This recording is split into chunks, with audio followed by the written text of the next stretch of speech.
Bem, meus amigos e minhas amigas, minha querida companheira Janja,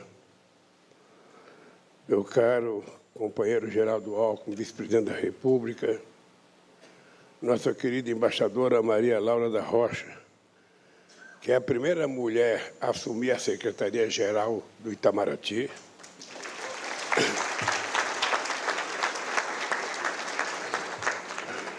meu querido companheiro Rui Costa, ministro-chefe da Casa Civil, Flávio Dino, da Justiça, Fernando Haddad, da Fazenda, Márcio França, dos Transportes, Camilo Santana, da Educação, Luiz Marinho, do Trabalho e Emprego, Wellington Dias, do Desenvolvimento Social, Nízia Trindade, da Saúde, Simone Tebet, do Planejamento, Esther Dweck, da Gestão e Inovação em Serviços Públicos, Juscelino Filho, das Comunicações, Luciana Santos, da Ciência e Tecnologia, Marina Silva, do Meio Ambiente e Clima, Ana Moza, do Esporte, Valdez Góes, do Estado de Integração e Desenvolvimento, Jader Filho, das Cidades, André de Paula, da Pesca, Cida Gonçalves, das Mulheres, Aniele Franco, da Igualdade Racial, Silvia Almeida, dos Direitos Humanos, Sônia Guajajara, dos Povos Indígenas, Márcio Macedo, da Secretaria-Geral da Presidência da República,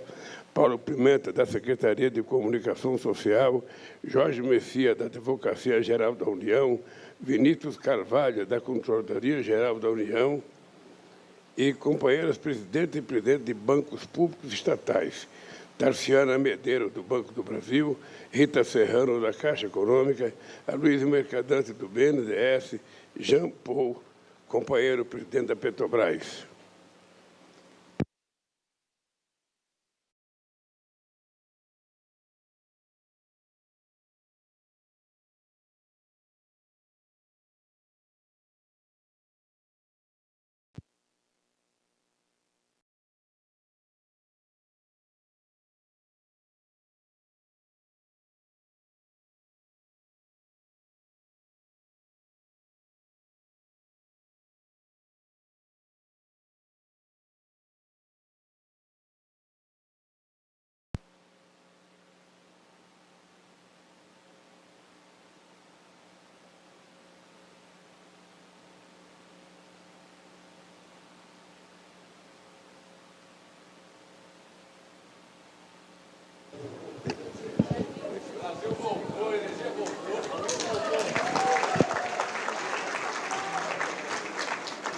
Não, eu estava estranhando porque há poucos momentos na história hídrica do Brasil que a gente tem tanta água reservada para tocar energia. Tem gente até pedindo para não chover mais em algumas regiões e faltar energia justo na hora que eu vou falar. Eu falei, isso aqui é boicote. Eu não sei se eu falo senhores ou senhoras, se eu falo amigos ou amigas. Eu vou criar o hábito de tratar vocês de companheiros e companheiras. Porque daqui para frente a gente vai sentar juntos com pessoas que a gente pensa diferente ideologicamente, pensa diferente economicamente e pensa diferente sobre várias outras coisas. Mas a riqueza da democracia é exatamente essa. É a gente não ser igual. Imagina se todo mundo fosse igual. Pensasse a mesma coisa, falasse a mesma coisa, o mundo não teria graça. Isso aqui é um espelho para a sociedade que nós estamos criando nesse momento. Vai depender muito de nós o futuro que, na minha opinião, chegou depois das eleições. Esse país viveu momentos de trevas. Eu tenho 77 anos e eu nunca tinha vivido um momento de tanta esculhambação da democracia como aconteceu nesse país. Era um momento em que ministro da Suprema Corte não podia sair na rua, não podia ir no restaurante, deputado não podia pegar um avião, a classe política totalmente desmoralizada e a xenofobia tomando conta das coisas, crianças ofendidas nas escolas, bullying para tudo que é lado, ofensas, até chegarmos à violência com morte entre pessoas que discordavam politicamente. Eu sei o papel do conselhão no outro governo e tenho muita convicção do que vai ser o conselho daqui para frente. Antes de eu ler o meu discurso, e o meu discurso escrito é para não cometer nenhuma gafe e amanhã não ser a notícia mais falada na rede, que de social tem pouca coisa e de digital, sabe, tem muita coisa, e tem muita coisa boa e muita coisa ruim. E minha mãe sempre dizia que é preciso tomar cuidado porque a mentira sempre tem uma velocidade maior do que a verdade. Porque a verdade você tem que explicar, a mentira não. Você mentiu, acabou. Mas a verdade você tem que convencer as pessoas de que aquilo é verdade. Por isso, nós, os mais velhos, aprendemos em casa que a mentira voa e a verdade anda. Essa é uma das práticas que nós temos.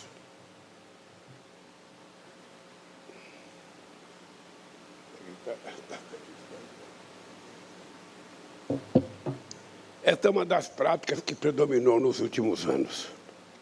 E eu queria que você tivesse em conta que o conselhão, esse conselho, repleto de diversidade, repleto de diferenças, pode ser uma fotografia do Brasil que nós queremos construir. Aqui não é um espaço para as pessoas irem falar bem do governo. Aqui também não é um espaço para as pessoas irem só fazer diagnóstico. Aqui é um espaço para vocês ajudarem a governar esse país. Aqui é um espaço para vocês dizerem como é que vocês querem que as coisas sejam feitas. Não é um espaço de queixa. É um espaço de reclamação. É um espaço de produção. Por isso, eu quero parabenizar todos os conselheiros e conselheiras que tomaram posse hoje. Esta reunião, ela ilustra o que há de mais importante, bonito e verdadeiro na política. A força do diálogo franco e construtivo. Nesta sala estão reunidos representantes dos mais diversos setores da sociedade. Juntos, vocês formam o Brasil real. Mas o que vemos aqui hoje não é apenas o retrato do Brasil que somos, mas também o retrato do Brasil que queremos ser. Estou falando de um Brasil no qual o diálogo e a busca de consensos serão sempre mais fortes que o ódio e as tentativas fracassadas de desunir o país. Um Brasil no qual as diferenças são postas na mesa e debatidas com serenidade, em vez de se transformar em discussões raivosas na internet. Um país que busca a aproximação entre os diferentes e não a demonização daquele que não é igual. Um Brasil no qual as decisões mais importantes para o futuro do país são tomadas à luz do dia, face a face, olho no olho. Minhas amigas e meus amigos, um país, antes de tudo, democrático. O Conselho de Desenvolvimento Econômico e Social Sustentável, do qual eu tenho a honra de participar ao lado de cada uma e cada um de vocês, é o espaço onde buscaremos os entendimentos que a nação brasileira precisa para vencer os grandes desafios que se colocam à nossa frente. Esses desafios são muitos e são urgentes. Para que sejam superados de uma vez por todas, precisamos do engajamento da sociedade como um todo. Estou falando do desafio da fome, que, por conta do descaso do governo anterior, voltou a assombrar o dia a dia de milhões de brasileiros. Vocês sabem que não é compreensível um país que tem 5 milhões de propriedades rurais, como disse a nossa companheira, dos quais 4 milhões e 650 são de propriedades até 100 hectares, um país que pode ser o maior produtor de grão do mundo, não tem explicação que a gente seja o terceiro maior produtor de alimento do mundo, o primeiro produtor de proteína animal, e a gente tenha pessoas passando fome, pessoas comprando um pé de frango, porque eu não posso comprar meio quilo de frango. Isso não é economicamente explicável, não é socialmente explicável. Isso demonstra o tipo de sociedade que nós somos. Porque, por todas as crises que nós passamos, a gente percebe que o Brasil sai da crise, que o Brasil pode crescer. A gente deu demonstrações de que o Brasil chegou a ser a 6ª economia do mundo. O Brasil chegou a ser protagonista internacional em que pouca coisa se discutia, na questão do clima, nada se discutia sem ouvir o Brasil, embora muitas vezes não levasse a sério aquilo que o Brasil falava. Nós somos um país em que nós não precisamos derrubar mais uma árvore para aumentar a nossa produção, até para dobrada. Eu acho que aqui vocês vão ter que, em algum momento, discutir como é que a gente vai recuperar as terras degradadas desse país para que a gente possa preservar o que tem que ser preservado e produzir o que a gente tem que produzir. Não é necessário nem queimada, nem desmatamento, não é necessário destruir aquilo que amanhã poderá ser o prejuízo da própria unanimidade. Então, eu acho que nós temos que discutir coisas que nós não discutimos ainda. Eu, na verdade, estou falando da desigualdade. Essa muralha de concreto e de injustiças que faz com que o Brasil não reconheça o Brasil. Seria muito importante se a gente pudesse pegar todos vocês, colocar num avião grande e levar vocês para conhecer o Brasil. Não o Brasil do plano piloto, o Brasil da esplanada dos ministérios. Não apenas o Brasil da Faria Lima, da Avenida Atlântica, de Boa Viagem. Não apenas o Brasil que uma pequena parte da sociedade tem acesso, mas o Brasil que todos nós vivemos. É muito duro você viver num país em que as pessoas já tiveram chance. A economia desse país já cresceu 14% ao ano. E quando os institutos de pesquisa iam aferir o resultado do crescimento, que foi excepcional, o povo tinha ficado mais pobre. Porque a massa salarial e as conquistas sociais não acompanham o crescimento da economia desse país. Vocês se lembram quantas coisas nós fizemos? Abrir financiamento especial para geladeira, para fogão, para linha branca de tudo, para automóveis. A fábrica de automóveis não está vendendo bem, mas qual é o pobre que pode comprar um carro popular por R$90 mil? Um carro de R$90 mil não é popular, é para a classe média. Popular é um carro mais barato, mais simples. E o povo não gosta também desse nome popular, porque quando fala vai comprar um carro popular, uma geladeira popular, um fogão popular, tudo é rebaixar a gente. As pessoas gostam de comprar o que pode, mas aquilo que ele comprou é o melhor. Então, para que codificar de popular? Vamos fazer carro a preços mais compatíveis, aumentar as prestações. Eu brigava muito com a minha equipe econômica, eu estou vendo o Haddad ali. Na época não era o Haddad, era o Guido Mantega. Eu falava, Guido, olha, o povo mais pobre, ele sofre as consequências dos juros, mas ele não reclama, porque para ele o que interessa é se a prestação do bem que ele vai comprar cabe no bolso dele. Não adianta comprar uma coisa de juros zero e ele não poder pagar a prestação. Eu não estou dizendo isso, Roberto Campos, porque concordo com você, não. Todo mundo aqui sabe que esse conselho pode até discutir taxa de juros, se quiser. É engraçado. É muito engraçado o que se pensa nesse país. Todo mundo aqui pode falar de tudo, só não pode falar de juros. A federação, a Fiesp, precisa tomar muito cuidado para falar de juros. A Federação do Comércio, muito cuidado. As indústrias têxteis, muito cuidado. Todo mundo tem que ter cuidado. Ninguém fala de juros. Como se um homem sozinho pudesse saber mais do que a cabeça de 215 milhões de pessoas.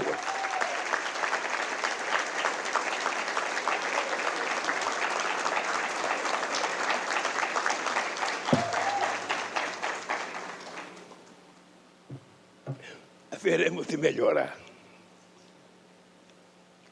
A desigualdade no Brasil, ela é ampla, geral e restrita. Porque a desigualdade ela está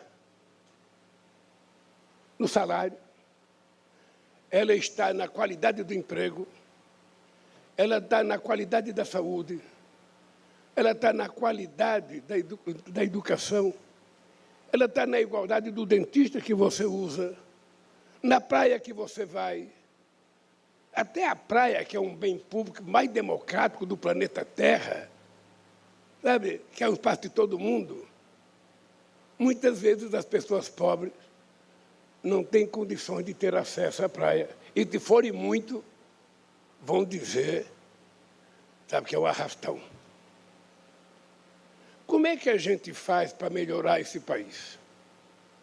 Se a gente for analisar o discurso de Dom Pedro II, o discurso do primeiro, do segundo, do terceiro, do quarto, do quinto, do sexto, de todos os presidentes da República, vocês vão ver que a palavra social está lá.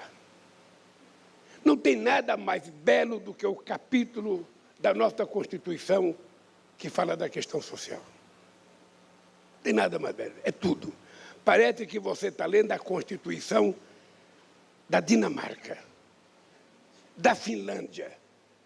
Tal a beleza de conquistas que o povo teve, mas que na hora da regulamentação a gente não consegue regulamentar, porque a correlação de força política muitas vezes é contrário àquilo que está no princípio constitucional.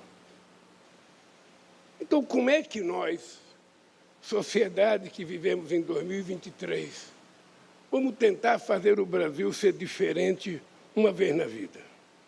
Nós temos desigualdade racial, nós temos desigualdade de gênero, de raça, nós temos desigualdade de oportunidades. Que oportunidades têm as pessoas pobres? O Haddad, quando ministro da Comunicação, criou oportunidade para as pessoas pobres fazerem universidade de qualidade, criando o ProUni, o ReUni, as escolas técnicas. Isso permitiu que, pela primeira vez na história do Brasil, filhos de empregada doméstica, filho de pedreiro, filho de lixeiro, pudessem ter uma vaga na universidade e se transformar em doutor.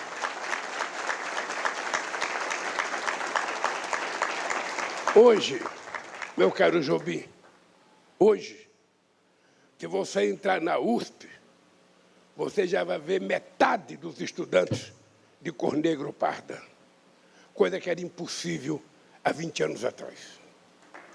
Era muito impossível. Então, o que nós precisamos demonstrar é que é possível a gente fazer esse país ser mais justo. Eu não sei qual é o prazer que cada um de nós tem quando passa no centro de São Paulo e vê aquela quantidade de gente dormindo na sarjeta. Como é que nós nos sentimos? Como é que a gente vai para casa, Chalita, e deita, sabendo que próximo da gente tem uma pessoa que não teve o que comer e na casa da gente, muitas vezes, a gente joga comida no lixo? Que tipo de humanismo nós queremos consolidar nesse país? Eu, pelo menos, luto, Chalita, luto muito para não ser algoritmo. Eu quero continuar a ser humano, com sentimento, com paixão, amando de verdade, e não um cara robotizado, acompanhando informações de terceiros. Olha, nenhum companheiro, nenhum governo, por mais competente, responsável e humanista que seja, é capaz de resolver tudo sozinhos, os problemas de um país. Por isso, vocês acreditem, eu estou botando muita expectativa, muita esperança no mundo que vocês podem criar a partir das discussões aqui. Quando a gente aprovar coisas boas aqui, a gente vai ter que depois ser emanado para aprovar no Congresso, para aprovar no Senado. Porque o governo é fácil convencer, porque conversou com o presidente, convenceu o presidente, o governo segue o presidente. Mas quando a gente for para o Congresso, são 513 deputados, 513 cabeças diferentes e 81 senadores. Aí é preciso mais capacidade de convencimento, e aqui eu estou vendo alguns empresários que sabem disso, porque já ganharam e já perderam coisas que propuseram ao governo. Além do desafio da fome e da desigualdade, falo também das urgências ambientais, que nos obrigam, em um horizonte cada vez mais próximo, a reduzir as emissões de carbono e a zerar o desmatamento no Brasil. Precisamos multiplicar a produção agrícola.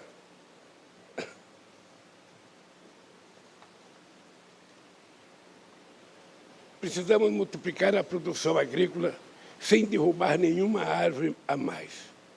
Precisamos de uma nova base industrial fortemente tecnológica, digitalizada e, sobretudo, limpa e inovadora. Temos que acelerar a transição da matriz energética e assumir de vez o nosso papel de liderança mundial em fontes renováveis.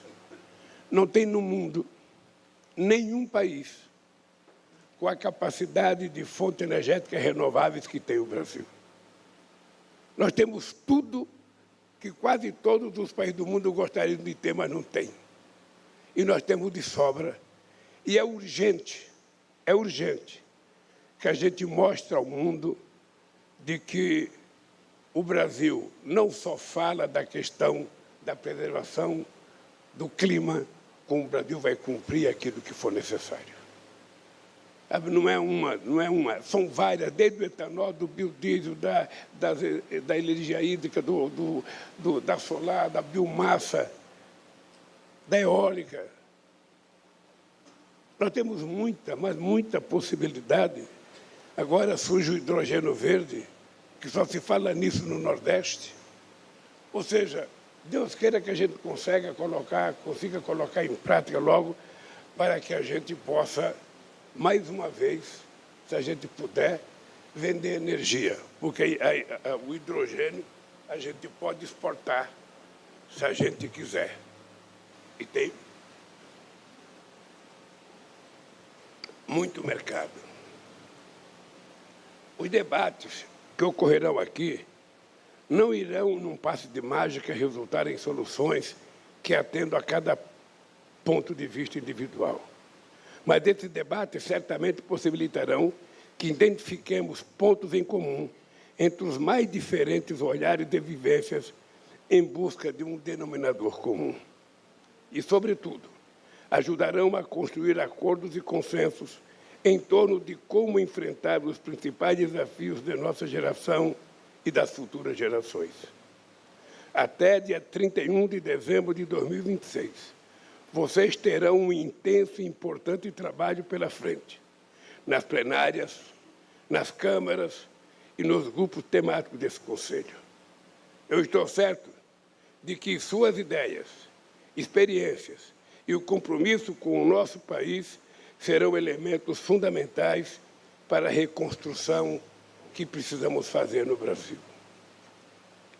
Minhas amigas e meus amigos, não é apenas a caneta de um presidente ou de um ministro que faz as políticas públicas saírem do papel para a vida real de milhões e milhões de cidadãos ou cidadãs. tampouco é a publicação de um decreto ou o lançamento de um programa que garanta o seu sucesso. A verdadeira solidez e eficácia das políticas públicas vem do fato de elas serem consideradas legítimas e necessárias pelos mais amplos setores da nossa sociedade. Eu lembro, Alckmin, do nosso saudoso Franco Montoro, que ele dizia: no Brasil tem lei que pega e lei que não pega. E é verdade. É o único país do mundo que tem lei que pega e lei que não pega. Se a sociedade não gostar da lei, ela não pega. Se a sociedade gostar, ela pega. Então é importante que, quando a gente faça uma lei, a gente tenha percepção de como a sociedade vai reagir àquilo que nós estamos fazendo. Construir uma política pública sólida requer uma rica jornada de diálogo, de busca das necessidades comuns e as pactuações que temos que fazer abertas e transparentes. Ao longo dos meus 2 primeiros mandatos de presidente da República, o então Conselho de Desenvolvimento Econômico e Social contribuiu de forma extraordinária para a formulação das políticas que fizeram do Brasil um país melhor e mais feliz para viver. O crédito consignado, nós recebemos orientação do Movimento Sindical Brasileiro. O Marinho ainda era presidente da Central Única dos Trabalhadores. O Minha Casa Minha Vida, as primeiras discussões foram feitas no Conselhão. O PAC, as primeiras coisas foram feitas aqui no Conselhão. Significa que vocês têm que ter clareza que aquilo que vocês aprovarem aqui será levado muito a sério pelo governo, porque senão não teria sentido fazer o Conselhão. E muito mais o Conselho agora com o nome sustentável. Não teria nenhum sentido. Foi a inovação que teve no Conselho, foi a palavra sustentável. E trazer a presidenta do Palmeiras para participar. Quem sabe...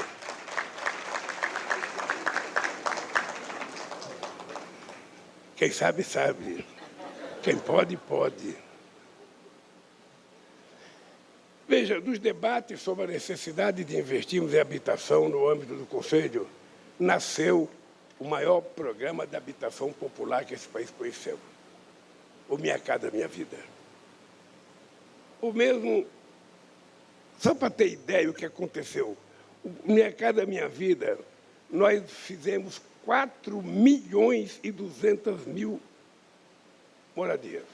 Contratamos e entregamos 2.700.000 até a Dilma deixar o governo.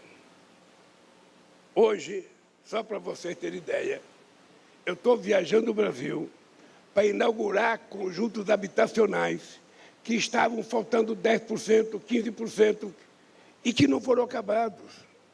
Eu agora vou, como ministro da Educação, viajar ao Brasil para fazer 1.700 creches que ficaram paralisadas. Ou seja, é inexplicável, porque o país precisa de creche. O país precisa lugar para as mães poder colocar seus filhos, para poder exercer a sua liberdade de trabalhar, de passear, de fazer o que ela quiser. E essas creches ficaram paralisadas. Nós temos 14 mil obras paralisadas. 14, desde obras pequenas a obras grandes que ficaram paradas. E que agora, nós vamos agora, nesse mês de maio, eu estou indo para a Inglaterra amanhã, é importante vocês saberem, eu vou na coroação de Sua Excelência, o Rei da Inglaterra, e quando eu voltar, nós vamos ter uma reunião para poder lançar um outro programa de investimento nesse país, que nós queremos que participe o Estado brasileiro com dinheiro. O Haddad tem que saber que nós temos que colocar dinheiro, que participe os empresários brasileiros e que participe, sabe, financiamento de fora. Porque agora os ministros vão ter que aprender a sair com um pacote de projeto lá para fora, não é com discurso. Discurso não arruma dinheiro. O que arruma é você mostrar concretamente a eficácia do que você está propondo. E nós vamos fazer isso. Eu quero lembrar, Alckmin, que o meu amigo Furlan, eu queria que ele fosse mascate, e ele foi um grande mascate. ele viajou muito esse país, o Valfrido sabe disso, tentando vender cada coisa que a gente produzia aqui. Eu conto sempre uma história que nós gastamos $500 mil para fazer uma feira de sapato num país árabe que eu não me lembro qual era. Eu lembro que um jornal brasileiro estampou a manchete: Lula gasta $500 mil para fazer feira no exterior. Só que não disse que nós vendemos $50 milhões. Sabe? Então, toda moeda tem que ter as duas faces. E eu acho que nós temos um mercado extraordinário.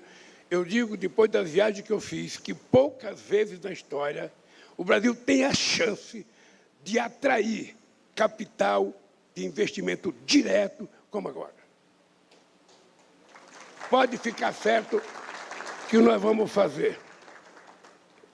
O mesmo ocorreu com o programa Aceleração do Crescimento, cujo embrião também nasceu no Conselho, que possibilitou a retomada das grandes infraestruturas do Brasil depois de quase 30 anos sem obras.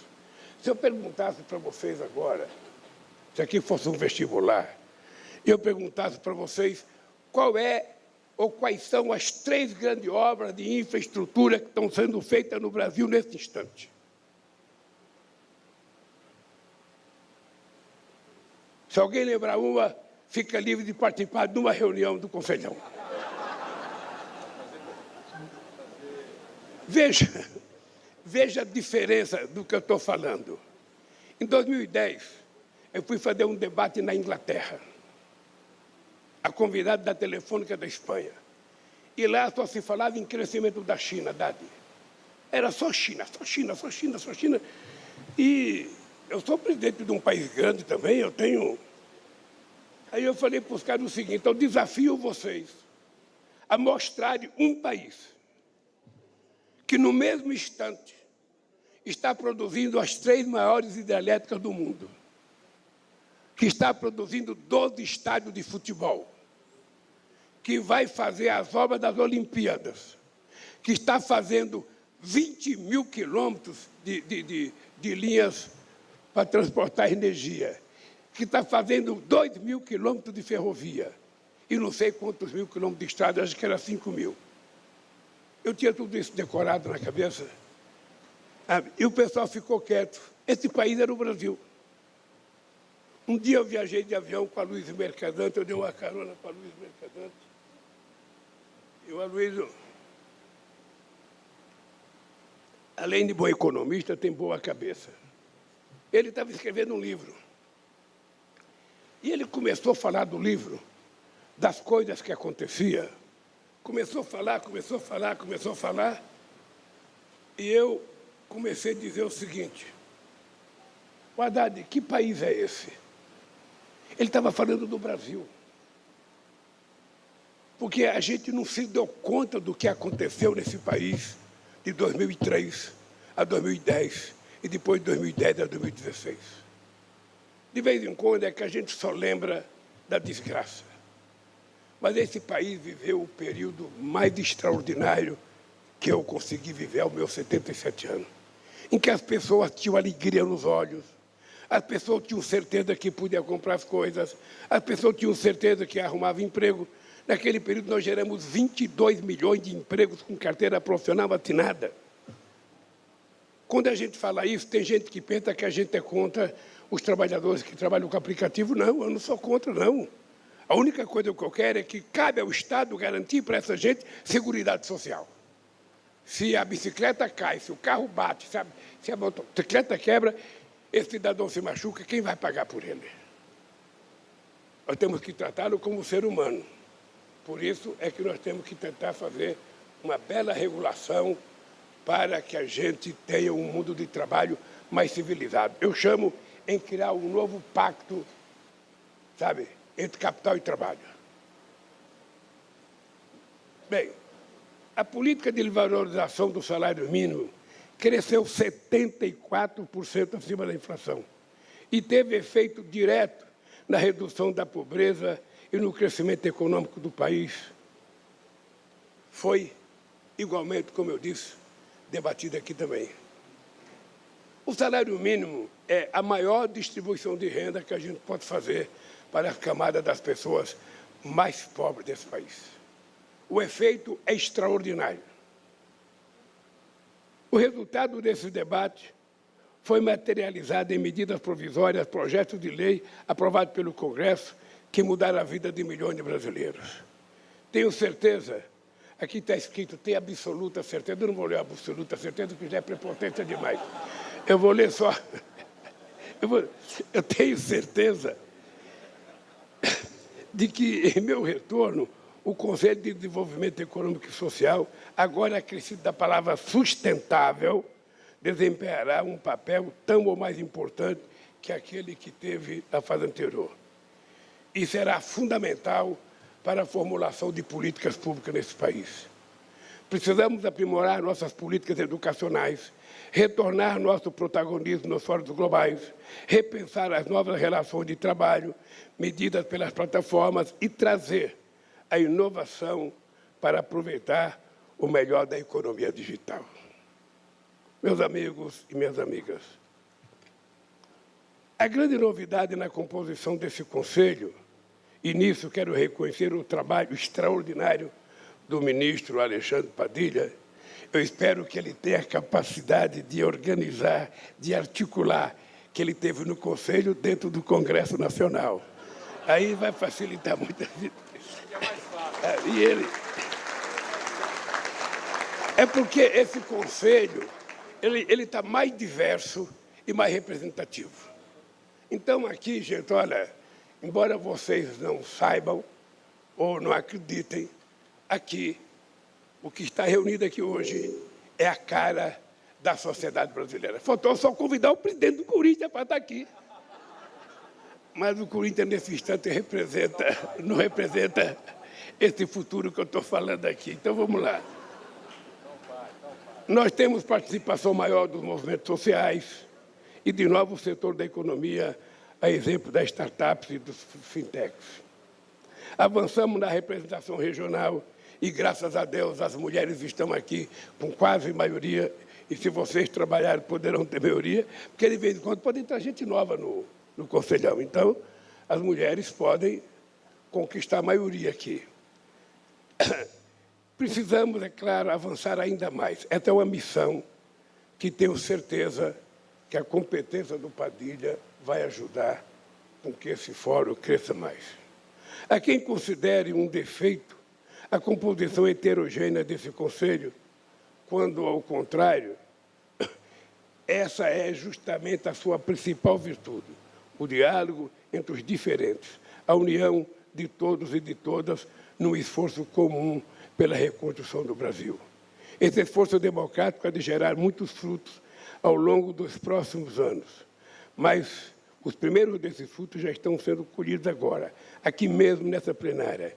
Esses frutos se chamam civilidade e diálogo democrático.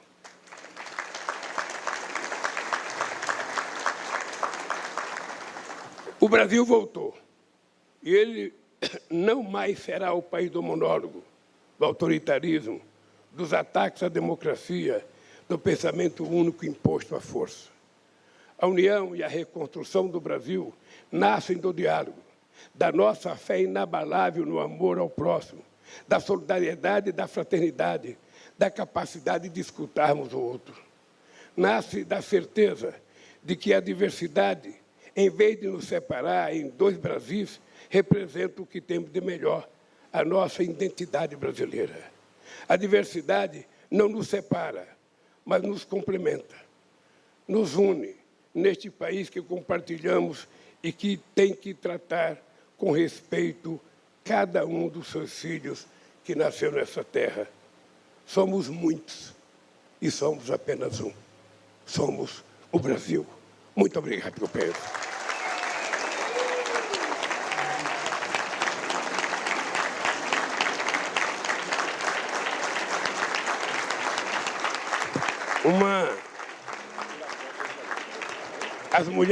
As mulheres se preparem. Está encerrada esta cerimônia. Não está... Pedimos a todas e todos que aguardem em seus lugares a saída. Não está encerrado, meu caro amigo. Reabra os trabalhos. É o seguinte, a ministra Simone Tebet está mandando aqui o seguinte aviso. A Câmara acaba de aprovar por maioria absoluta a igualdade de salário entre mulheres e homens.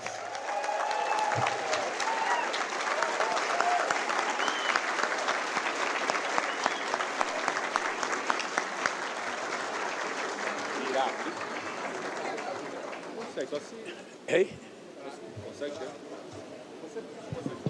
Pessoal, vamos tentar organizar uma foto do presidente com todos aqui, então... Stockert. Aqui, ó, ele vem ficar aqui, todo mundo senta, Stockert. Sentado.